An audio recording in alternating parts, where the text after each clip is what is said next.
বাংলাদেশে বাবার বাজার গরম।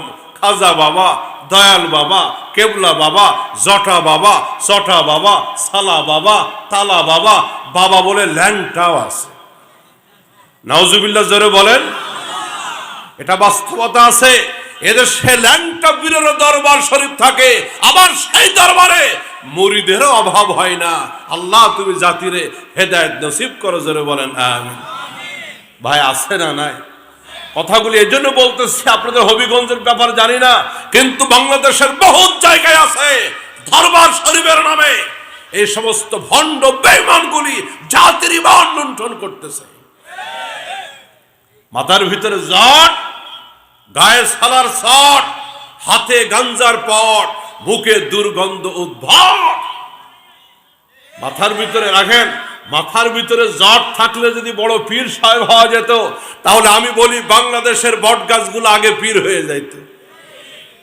হক্কানি ওলামায়ে কেরাম, হক্কানি পীর মাশায়েখ এদেশে আছে, এদেশে ছিল, এদেশে থাকবে কিয়ামত পর্যন্ত। কিন্তু ধানের ভিতরে কিছু চিটাও থাকবে বেদাতি। কথা বলেন ঠিক কিনা?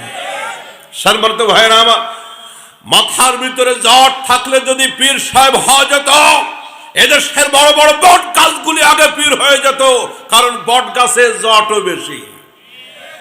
এই জন্য বাংলাদেশের সব থেকে বড় জট হলো বট গাছ। আমার নিজের জেলা ঝিনাইদহ জেলার কালীগঞ্জ থানার সুইতলা মল্লিকপুরের বট গাছ, একেবারে 24 বিঘা নিয়ে একটা বট গাছ। জট লাগতে লাগতে জট শিকড় শিকড় ছড়াইতে ছড়াইতে একটা বট গাছ এখন 24 বিঘা। কত বিঘা? যারা অনলাইন ব্যবহার করেন, আপনারা গুগলে সার্চ করলেই বুঝতে পারবেন সুইতলা মল্লিকপুরের বট গাছ। এত বিরাট সেই বটের গাছ, এটা জট লাগতে লাগতে হয়েছে।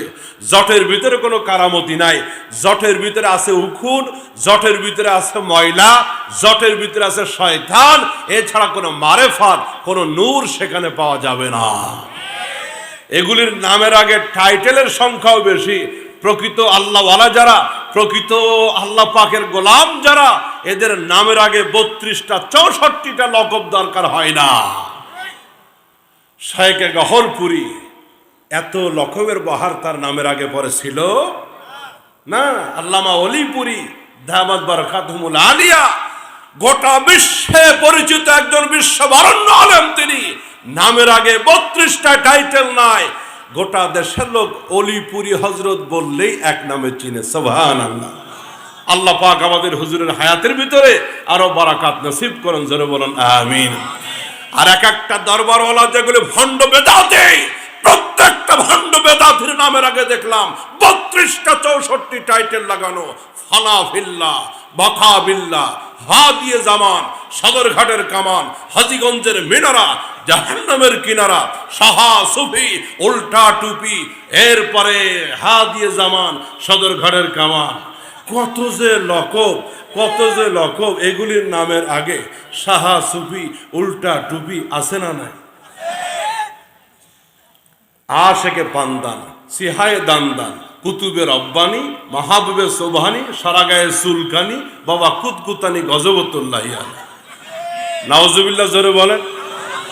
তো এই রকমের এক দরবারওয়ালা বেদাতি ভণ্ড পীর রাতের বেলা তার মুরিদদেরকে নিয়ে, খাদেমকে নিয়ে কুয়াশার ভিতরে গাড়ি চলতে পারে না, তো বলতেছে, খাদেমকে বলছে রাস্তার পাশে আবাসিক হোটেল, যা হোটেলে একটা সিট বুকিং দে, রাতটা হোটেলে কাটিয়ে সূর্য উঠলে এরপরে চলবো।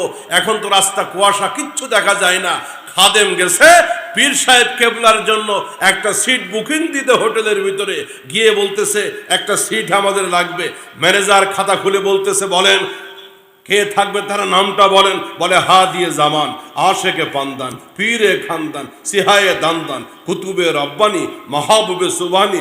ম্যানেজার খাতা বন্ধ করে দিয়ে বলছে, ভাইজান এত লোকের সিট আমার হোটেলে নাই, এত লোকের সিট আমার এই হোটেলে নাই। খবরদার, খবরদার, হক্কানি পীর মাশায়েখের কাছে যাবেন, দাওয়াত ও তাবলীগের সাথে সম্পর্ক রাখবেন। হক্কানি পীর মাশায়েখের কাছে যাবেন, যাদের কাছে গেলে বেনামাজি নামাজি হয়ে যায়, বেপর্দা স্ত্রীকে রাখে, স্ত্রীকে পর্দায় রাখে, যাদের কাছে গেলে মুখে দাড়ি রাখতে মন চায়, কোরআন সুন্নাহর পথে চলতে মন চায়। কথা বলেন ঠিক কিনা? আর উল্টা পাল্টা জায়গায় বাবা বলে ডাকবো না। এক লোক তার ছেলেকে নিয়ে গেছে বাবার দরবারে, গিয়ে বলছে বাবা লাগে দোয়া নিয়ে আসো। ছোট্ট বাচ্চাটা কাছে গিয়ে বলছে আমার জন্য দোয়া করবেন দাদা। ওর বাপ পিছন থেকে খোসা দিয়ে বলছে দাদা না বাবা বল, বাবা লাগে। ছেলেটা বলছে আব্বা একটু আগে তুমি বলেছো বাবা, যদি তোমার হয় বাবা আমার তো দাদাই হয়। ওর বাপের হিসাব কিতাবে ভুল হইতে পারে, কিন্তু ছেলের হিসাব কিন্তু ঠিক আছে। ওর বাপের যদি হয় বাবা, ওর কি। আবার ভাইয়ের আমার বন্ধুরা, বলতেছিলাম হক্কান পীর মাশায়েখের সাথে সম্পর্ক রাখবো যাদের কাছে গেলে ইমান তাজা হয়, দিনের পথে চলতে মন চায়। রব আমাদেরকে কবুল করুক, জোরে বলেন আমিন। মুসলিম মিল্লাতের জাতির পিতা হযরত ইব্রাহিম খলিলুল্লাহ নবীজি সপ্তম আকাশে লক্ষ্য করে দেখলেন এইভাবে সাদা দাড়িওয়ালা এক অতি জ্যোতির্ময় সুন্দর চেহারাওয়ালা এক মানব একটা ঘরে ঠেক লাগিয়ে বসে আছে সপ্ত আকাশের উপরে। রাসূল ডাক দিয়ে বলছে জিবরাইল, এই লোকটাকে এত সুন্দর চেহারা। জিবরিল ফেরেশতা বলছে ইয়া রাসূলুল্লাহ, এই লোকটা হলো মুসলিম জাতির পিতা হযরত ইব্রাহিম খলিলুল্লাহ। এটা হলো সপ্তম আকাশ।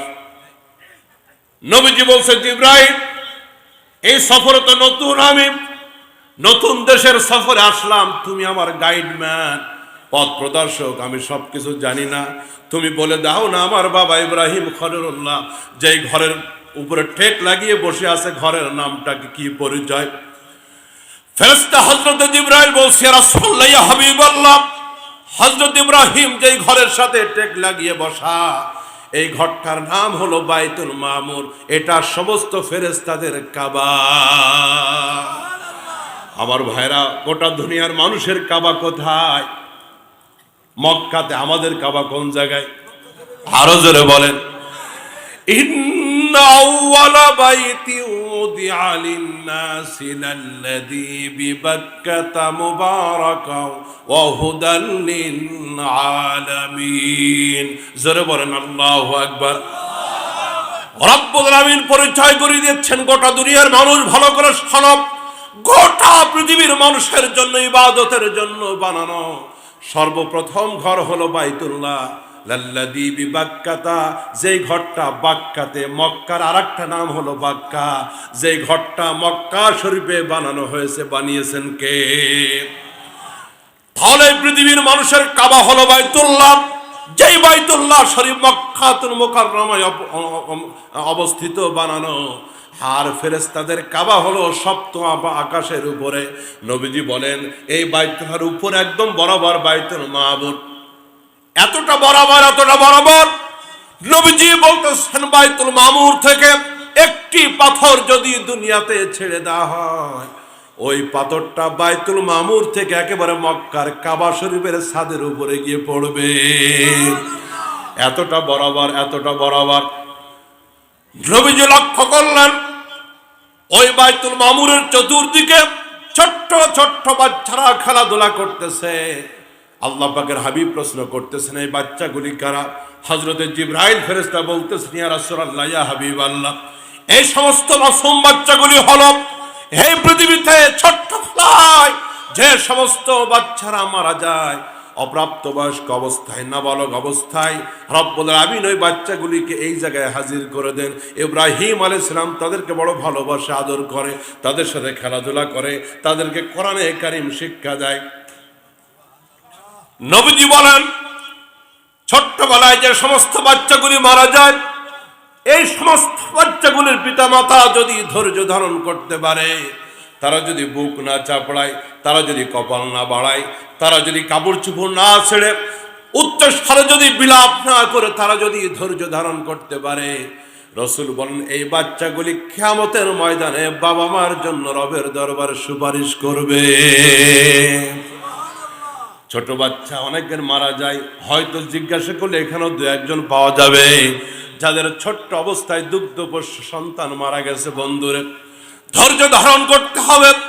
রব্বে কারীম যদি কারো সন্তানকে নিয়ে যায়, রবের দরবারে দোয়া করবেন, আল্লাহ এই সন্তানের মালিক তো তুমি বানাইছো, তুমি, তোমার সম্পদ তুমি নিয়ে গেছো, আল্লাহ মালিক আমি ধৈর্য ধারণ করলাম, রসুল বলেন কিয়ামতের ময়দানে কোনো পাপের কারণে, ভুলের কারণে ওই সন্তানের বাবা মা যদি আটকে যায়, রবের দরবারে কিয়ামতের আদালতে সন্তান রবের দরবারে ঝগড়া শুরু করে দিবে। সন্তান বলবে, রব্বুল আমিন, পিতামাতা আটকে গেছে, ভয়ঙ্কর আযাবে, পিতামাতা আজকে তোমার আদালতে গ্রেফতার হয়ে গেছে, আল্লাহ আমাকে তো জান্নাত দিবা, কিন্তু আমি আমার আব্বা আম্মাকে ছাড়া একা একা তোমার জান্নাতে যাব না, আগে আমার পিতামাতাকে মাফ করে দাও। রসুল বলেন রবের দরবারে তর্ক করে করে ওই মাসুম বাচ্চা পিতা মাতাকে সাথে নিয়ে আল্লাহর জান্নাতে ঢুকে যাবে। আমার ভাইয়ের, আমার বন্ধুরা, বলতেছিলাম ফেরেশতাদের সংখ্যা বেশি না কম? নবীজি বলেন এই যে বাইতুল মামুর ফেরেশতাদের কাবা, প্রত্যেকটি মুহূর্তে 1000 2000 নয়, 70,000 রহমতের ফেরেশতা বাইতুল মামুর তাওয়াফ করতেছে। আল্লাহ পাকের হাবিব বলেন ফেরেশতাদের সংখ্যা এত বেশি, এত বেশি, 70,000 ফেরেশতা একই মুহূর্তে বাইতুল মামুর তাওয়াফ করে বের হয়ে গেল। কিয়ামতের আগ পর্যন্ত দ্বিতীয়বার এই গ্রুপ আর তাওয়াফের সুযোগ পাবে না। এখন বলেন কিয়ামত পর্যন্ত প্রত্যেকটি মুহূর্তে 70,000 করতে করতে বাইতুল মামুর তাওয়াফ করতে করতে চলে যাবে কত কোটি, কত লক্ষ, কত বিলিয়ন, মিলিয়ন, ট্রিলিয়ন ফেরেশতার সংখ্যা, এটা আল্লাহ ছাড়া কেউ বলতে পারবে না। সেই রব্বুল আমিন বলেন ইন্নাল্লাহা ওয়া মালাইকাতাহু ইউসাল্লুনা আলান নবী, নবীর উপরে দুরূদ পড়ে স্বয়ং আল্লাহ, সাথে তার ফেরেশতারা, ফেরেশতার সংখ্যা, ফেরেশতার সংখ্যা বোঝাইতে গিয়ে এত কথা বললাম। তাহলে রব্বুল আমিন বলেন যে আমি আমার রাসূলের উপরে দুরূদ পড়ি। রব্বুল আমিন দুরূদ পড়েন মানে সরাসরি তার হাবিবের উপরে রহমত নাজিল করেন। সুবহান। সাথে যোগদান করেন কয় হাজার? কয় 70,000 বলে 70,000 ফেরেশতা এক মুহূর্তে বাইতুল মামুর তাওয়াফ করে। এই যে 70,000 তাওয়াফের শেষ হয়ে গেল, কিয়ামতের আগে এই 70,000 দ্বিতীয়বার আর চান্স পাবে? তাহলে কত হাজার কোটি, 70,000, এটা আল্লাহ ছাড়া কেউ বলতে পারবে? আমার ভাইয়ের, আমার বন্ধুরা, দুরূদের গুরুত্ব বোঝাইতে গিয়ে হায়াতের প্রথম অংশের একটু আলোচনা উপস্থাপন করো না। রব্বুল আমিন তার ফেরেশতাদেরকে নিয়ে, অসংখ্য অগণিত ফেরেশতাদেরকে নিয়ে রাসূলের উপরে দুরূদ পড়েন। এরপরে বলতেছেন ইয়া আইয়ুহাল্লাযীনা আমানু সাল্লু আলাইহি ওয়া সাল্লিমু তাসলিমা। ও দুনিয়ার ঈমানদারেরা, ডাকটা বড় আদরের ডাক দিয়েছেন ইমানদার। রবের পক্ষ থেকে তার গোলামের জন্য এর থেকে দামি ডাক আর হতে পারে? এই পৃথিবীতে জমিদার আছে না নাই? জমিদার আছে না নাই? জমিদার দুনিয়ায় আছে না নাই? আছে। এই পৃথিবীতে ঝাড়ুদার আছে, জমিদার আছে, দোকানদার আছে, দফাদার আছে, তরফদার আছে। এতগুলি দ্বারের ভিতরে রব্বে করিম জমিদার বলে ডাক দিলেন না, রব্বে করিম দোকানদার বলে ডাক দিলেন না। রব্বে করিম বলতেছেন ও ইমানদারেরা, ইমানদার, ইমানের দাম বেশি না কম? আরো জোরে বলেন, বেশি না কম? এত বেশি, এত বেশি একজন ইমানদারের দাম। নবীজি বলতেছেন লা তাকুমুস সাআতু হাত্তা ইউকালা ফিল আরদি আল্লাহ আল্লাহ, আল্লাহু আকবার। নবীজি বলতেছেন লা তাকুমুস সাআতু, ততদিন পর্যন্ত কিয়ামত হবে না, হাত্তা ইউকালা ফিল আরদি আল্লাহ আল্লাহ, যতদিন পর্যন্ত এই পৃথিবীর জমিনে একজন ইমানদার থাকবে আর তার কণ্ঠ দিয়ে আল্লাহ আল্লাহ আওয়াজ বের হতে থাকবে। রব্বুল আমিনের নবী বলেন ততদিন আল্লাহ দুনিয়াতে কিয়ামত দিবেন না। বোঝা গেল আকাশের বাহ্যিক কোনো খুঁটি নাই, কিন্তু প্রত্যেকটা ইমানদার আকাশের এক একটা মজবুত পিলার। কথা বলেন ঠিক কিনা? আকাশের বাহ্যিক ভাবে কোনো খুঁটি নাই, পিলার নয়, কিন্তু নবীজির হাদিস বিশ্লেষণ করলে দেখা যায় প্রত্যেকটা ইমানদার এক একজন আকাশের খুঁটি, এই পৃথিবী টিকে আছে ইমানদারের ওসিলা। আজকের পৃথিবীর কাফের বেঈমানেরা গোটা পৃথিবী থেকে ইসলাম এবং মুসলমানদেরকে উৎখাত করার ষড়যন্ত্র করতেছে। পরিষ্কার করে শুনে রাখো, যাদের ওসিলায় দুবেলা খেয়ে যাচ্ছ, যাদের ওসিলায় পৃথিবীতে গাড়ি বাড়ির মালিক হয়েছ, ইমানদার মুসলিমদেরকে উৎখাত করবা, তোমাদের অস্তিত্ব পৃথিবীতে থাকবে না। ইমানদার শেষ, দুনিয়া। আচ্ছা ভাইরা, এই পৃথিবীর ইমানদাররা, এই পৃথিবীর মুমিন যারা আল্লাহকে ডাকে, ভালোবাসে, ইবাদত করে, তারা হলো জামাই। এই বিয়ে বাড়িতে বরযাত্রী খায় কার ওসিলায়? আমার পিছের লোকেরা মনে হয় দাওয়াত জীবনে খায় না, কিচ্ছু কয় না। এলাকায় না আওয়াজ দিলে বুঝি কেমনে? আপনারা বলেন, এই পৃথিবীতে এই বরযাত্রী যে বিয়ে বাড়িতে খায়, এটা কার ওসিলায়? জামাইয়ের ওসিলায়। যার ওসিলায় খায় সে জামাই কিন্তু বেশি খাইতে পারে না। উনি সামনে নাক লোক ঢেকে বই রয়েছে, লজ্জা শরমে কি খাবে? আজকের পৃথিবীতে দেখা যায় যারা আল্লাহকে ডাকে, 5 ওয়াক্ত নামাজ পড়ে, বহু মুমিনের ঘরে চাল ঠিক নাই, বাড়িতে চাউল ঠিক মতো নাই, 5 ওয়াক্ত নামাজ পড়ে, দাওয়াত ও তাবলীগের সময় দেয়, আলেমদেরকে ভালোবাসে, রসুলের বিরুদ্ধে কোনো বক্তব্য কথা থেকে আসলে লাভ ঝাপ দিয়ে আন্দোলন করে। দেখা যায় তারা গরিব, অনেকেই মিসকিন গরিব, অথচ যার আল্লাহকে মানে না, বিরোধিতা করে, ওই কাফের বেঈমান পৃথিবীতে বড় অট্টালিকার মালিক। এর দ্বারা এই কথা বোঝা যাবে না রব মনে হয় খুশি হয়ে এগুলি দেয়। ব্যাপার কিন্তু এমন